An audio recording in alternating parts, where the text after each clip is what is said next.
So I have had two prophetic dreams in my life. The first was that I was going to own a pair of yellow galoshes that went up to my knee and they had a lace.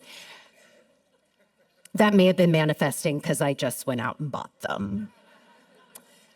The second was that I was pregnant with a ladybug, which might seem odd if I hadn't actually been pregnant at the time. I woke up from my nap and I immediately called my mother and told her we were going to scrap the safari-themed nursery. It was going to be ladybugs. I was forwarding her a Pinterest board right now.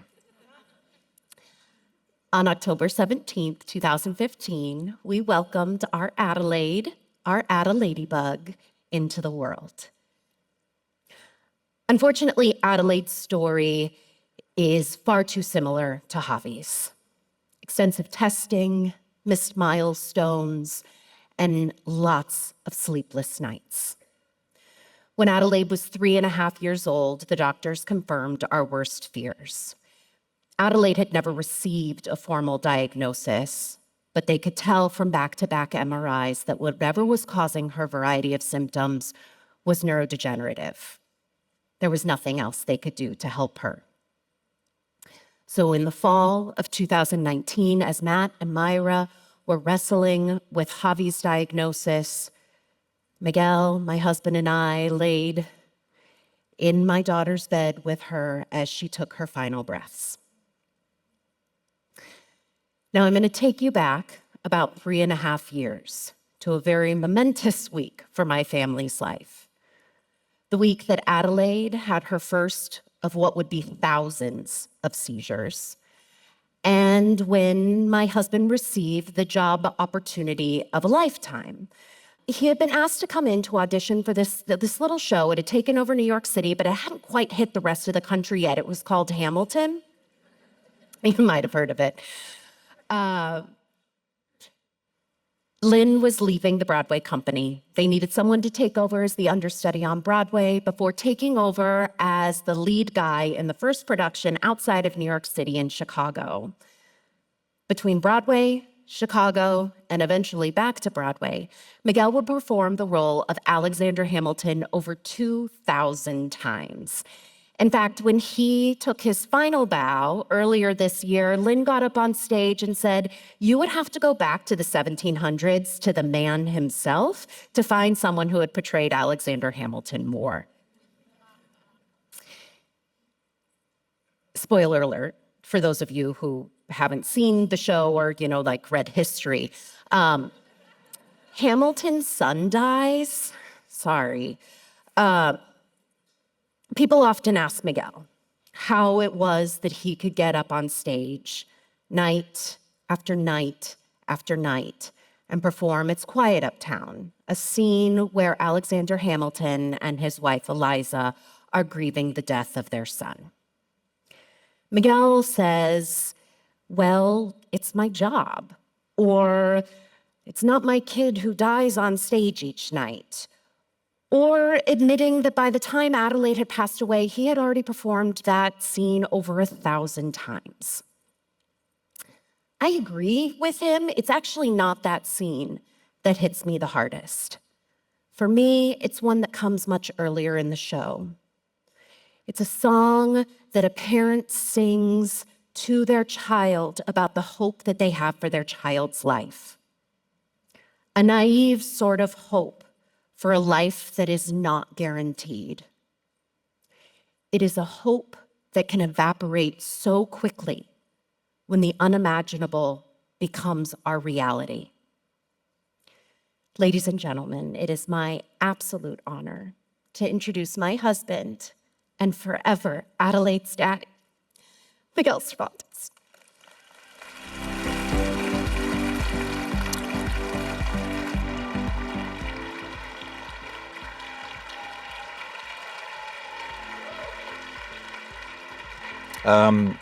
So I played Alexander Hamilton for a little while, and that was a great job.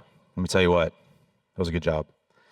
But that other job she was talking about, that was a good job too.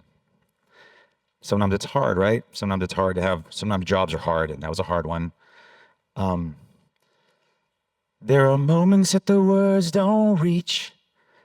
There is pain too terrible to name. You hold your child as tight as you can and push away the unimaginable. The moments that you're in so deep, it feels easier to just swim down. The Hamiltons moved uptown. But don't forget that we are allowed to dream. We're allowed to hope. And like I think I heard earlier, hope and dreams are powerful and healing. So let's do that too.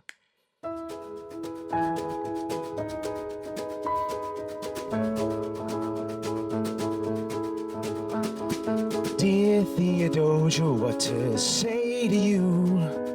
You have my eyes, you have your mother's name. When you came into the world, you cried, and it broke my heart. I'm dedicating every day to you. Domestic life was never quite my style. When you smile, you knock me out, I fall apart, and I thought I was so smart. You will come of age with our young nation. We'll bleed and fight for you. We'll make it right for you. If we lay a strong enough foundation, we'll pass it on to you. We'll give the world to you, and you'll blow us all away. Someday, someday. Yeah, you'll blow us all away. Someday, someday. My father wasn't around. I swear that I'll be around for you. I'll do whatever it takes. I'll make the world safe and sound for you. We'll come of age with our young nation. We'll bleed and fight for you. We'll make it right for you. If we lay a strong enough foundation, we'll pass it on to you. We'll give the world to you, and you'll blow us all away. Someday, someday. Yeah, you'll blow us all away. Someday, someday. Thank you so much. And thank you to Endwell and the amazing people who put this on and the amazing work that you're all doing for all of us. So thank you so, so much. Thank you.